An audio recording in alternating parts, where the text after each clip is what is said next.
Hello and welcome to Access Asia here on France 24. I'm Will Hildebrand. Coming up, international outrage grows as up to 1 million people are held in camps in northwestern China. Most are Uyghurs, but the crackdown also affecting ethnic Kazakhs. Thousands of Rohingya refugees in Bangladesh have been raped and forced into human trafficking, abandoned as they've also been denied from filing complaints or access to the police. And Tokyo's new fish market is open for business. This is the iconic Tsukiji location is destroyed after 83 years. This ahead of the 2020 Olympics. And we begin in Western China. Officials say they are fighting extremism by opening so-called vocational training centers. These facilities supposedly offer job training and legal education, but rights groups argue that they are mass detention camps aimed at indoctrination and forcing people to renounce their faith. Up to 1 million people, mostly Uyghurs, are thought to be held, but ethnic Kazakhs are also feeling the consequences. Ernogan Keye has more. 34-year-old Akikat Kaliola's family has been torn apart. He has not seen or heard from his siblings or elderly parents in over 6 months. Kaliola says his family is one of the thousands to have been separated by the Chinese government's crackdown on Muslim minorities, and this under the guise of suppressing religious extremism. He believes his relatives have been detained in one of China's political re-education camps. What they are doing is illegal, especially to my parents. They're not livestock. They are people with rights to be protected. Roughly 1.5 million Kazakhs live in the western Chinese province of Xinjiang, located along the border with Kazakhstan. Their freedom to circulate between the two countries diminished in 2016 when a hardline official became the Communist Party chief of the province. Authorities say the crackdown is justified in the wake of a series of suspected jihadist attacks over the past few years. Extrajudicial detention in re-education camps is a central component of the clampdown. Analysts say detainees are subjected to torture, disproportionate restrictions on religious practice, and political indoctrination. Golzia Magdun was kept under house arrest for 6 months simply because she was unable to produce her ID when traveling. When I was coming back here, they told me not to talk about what was happening in Xinjiang. They told me to say things were like they were before, that nothing had changed. Now the situation in Xinjiang is normal. That's what they told me to say. They wrote it out and had me sign. Kazakhstan's foreign minister has said the country is in negotiations with Beijing concerning nearly 700 cases of Kazakhs barred from leaving China. Though the dialogue has led to the return of some of them, analysts say Kazakhstan exerts little political leverage over Beijing. According to rights groups, a total of up to 1 million people, primarily Uyghurs, the Muslim minority, are detained in re-education centers. A severe drought in western Afghanistan has displaced thousands of farmers. The weather is a devastating blow to the livelihoods that were already threatened by decades of conflict. Claire Rush takes a closer look. Forced to flee the worst drought in living memory in Afghanistan. 40-year-old farmer Ahmad and his family have abandoned their lands for the outskirts of Herat. They are among 250,000 people in western Afghanistan who have been displaced by the dry weather. Last year we had a drought, but this year it was worse. We were farming, but everything dried up. Meanwhile, fighting increased. We had nothing to eat, so we came here out of necessity.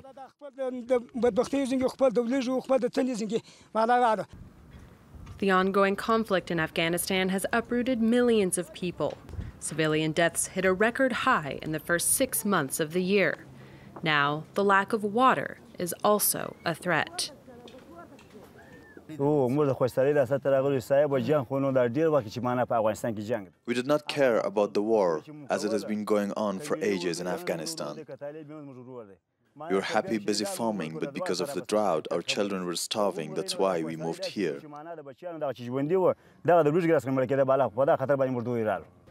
The drought was triggered by a shortage of snow and rains last winter.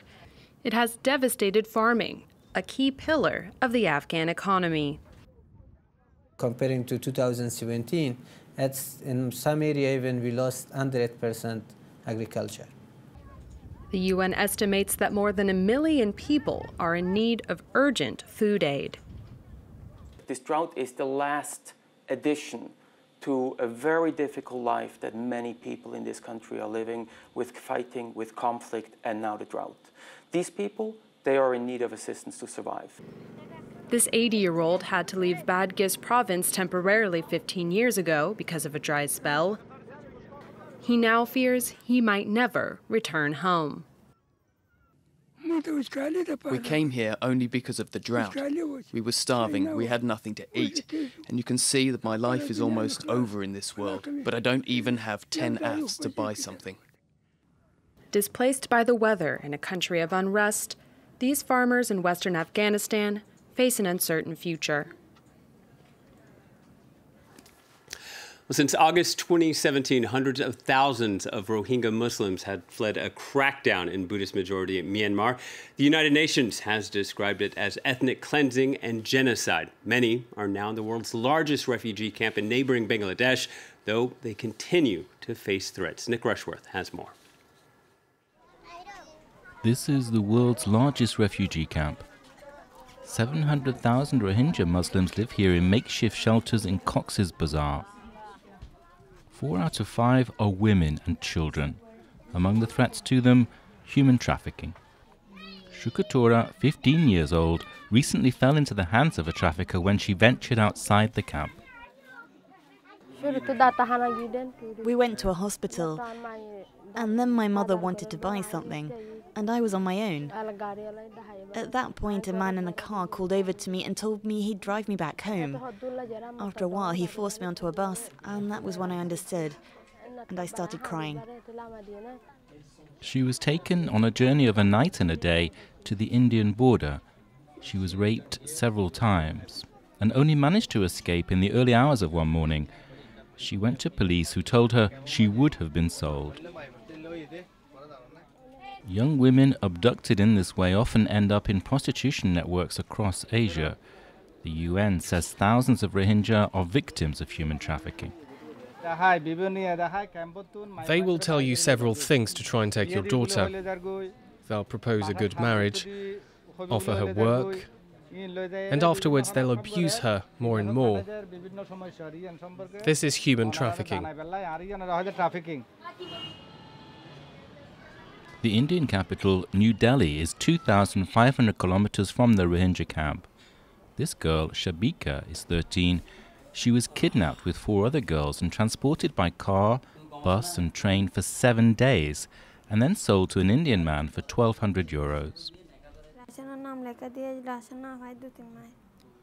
They took me to a house and locked me in a room with a bed in it. The traffickers said I was their niece. 3 or 4 people arrived and there was a discussion. After I was sold, they counted the money right in front of me. I felt the world had fallen in, that my life was over. I sat down and cried and couldn't stop crying. She managed to escape after 18 months, at which point she was pregnant. Rohingya refugees in Bangladesh have no way of lodging complaints or initiating proceedings because they have no access to police or a justice system. They have no nationality and no ID, and that adds to their vulnerability. On October 11th, business began in Tokyo's new $5 billion fish market with its first tuna auction. Auction halls were filled with the familiar sounds of bells and shouting, but for many, it marked the end of an era. The facility replaces Tokyo's former fish market, which stood for 83 years. Iconic for the industry and tourists alike. It's been demolished ahead of the 2020 Olympics. Here's a look back at the last day of trading at the Tsukiji market.